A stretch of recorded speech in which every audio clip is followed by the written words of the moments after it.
There's a dramatic split screen playing out when it comes to the issue of accountability over connections to the deceased sex offender Jeffrey Epstein. On the one hand, the revelations from the Epstein files are roiling the UK government. Prime Minister Keir Starmer is facing mounting calls to resign over having ever appointed Peter Mandelson. Peter Mandelson's under investigation over his ties to Jeffrey Epstein. He was the ambassador to the United States. Additionally, Starmer's communications chief and closest aide have both resigned in recent days. On the other hand, accountability here in the U.S. pales in comparison. There was an attempt by the House Oversight Committee to question Epstein's co-conspirator, Ghislaine Maxwell, today. But appearing by video from her minimum security prison cell, Maxwell pleaded the fifth in her depo, refusing to answer any questions. Here's what Congressman James Walkinshaw says was made clear from Maxwell's appearance.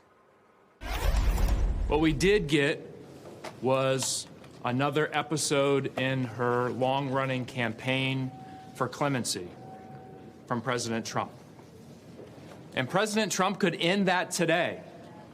He could rule out clemency for Ghislaine Maxwell, the monster. He could rule out a pardon for Ghislaine Maxwell, the monster.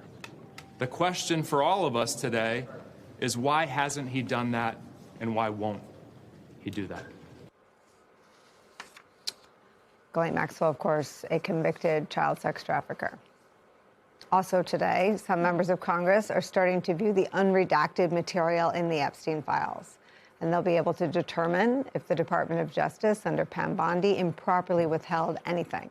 Congressman Jamie Raskin had this to say after viewing some of that unredacted material.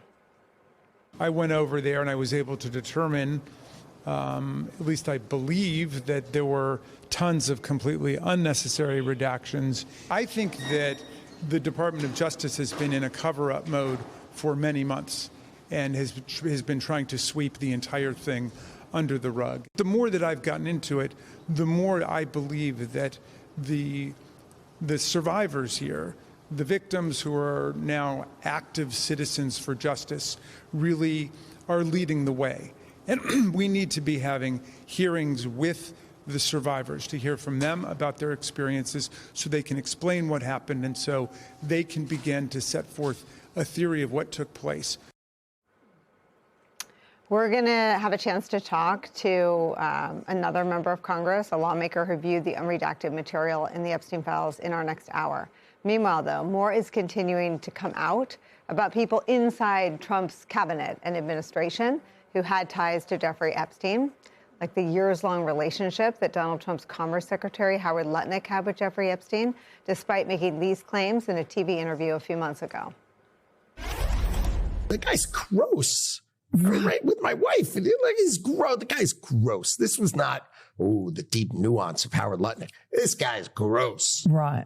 So how come Bill Gates and all these other people could hang around him and not see what you saw? Or did they see it and ignore it? Or no, they participated. Right. That's what his MO was, get a massage, get a massage. And what happened in that massage room, I assume, was on video. This guy was the greatest blackmailer ever. He was so gross. He was so gross.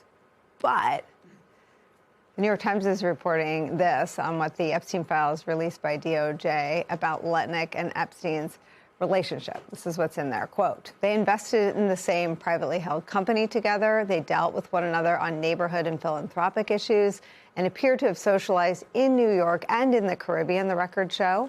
Mr. Epstein at one point sought to meet with Mr. Lutnick's nanny. Mr. Lutnick's name appears in more than 250 documents in the Epstein files released by the Justice Department, according to a review by the New York Times. There are some calls for Lutnick to resign, including from Republican Congressman Thomas Massie. But there are few, if any, signs that the Trump administration is interested in holding anyone accountable. Gross. For the survivors of Epstein's heinous crimes, though, the accountability they are seeking has barely begun. Here's the powerful message a group of survivors put out to Attorney General Pam Bondi yesterday.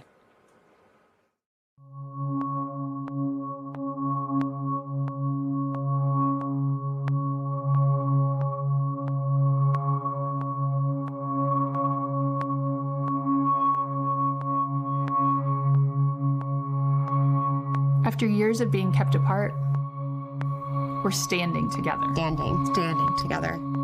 Because this girl deserves the truth. Because she deserves the truth. Because we all deserve the truth.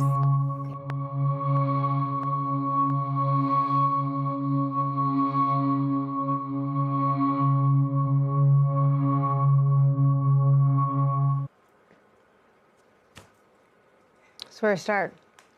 We're lucky to get to bring in Danny Bensky again. She's one of the Epstein survivors. She's in that ad. She's been bravely sharing her story and advocating for transparency, nothing more, nothing less, from the Trump administration. Also joining us, political analyst Molly Jong-Fast.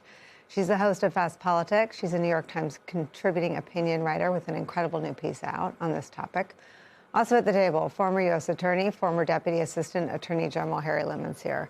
Let me deal with what's happening abroad first. It feels like that's a normal reaction to the material in the Epstein files. And rather than being, it just seems like a sign of how broken our politics are, that there's no laws of gravity apply.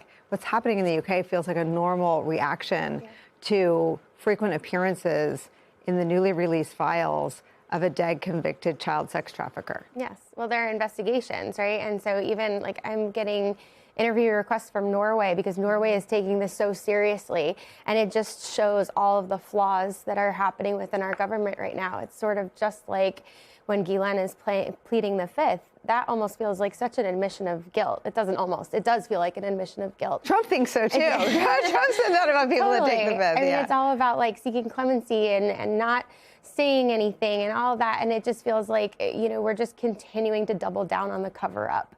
And that's what it feels like our DOJ is doing. I feel like incompetence is the strategy here. It has been from the beginning. It was said by Jess Michaels. And I was like, oh, well, if they forgot to redact a few things. And then we saw the pages come out with our names all over and our information all over. And then they had to pull them all down. And then they had to put new things up. But so, we don't even know what's coming down and what's going up at this point, right? So it's all part of this cover up. And we're feeling like, man, I wish that we could get the same accountability that we're seeing in the UK. And the UK just keeps pushing for more. And it's really amazing to feel seen. And the brave Virginia Giuffre really led the way there.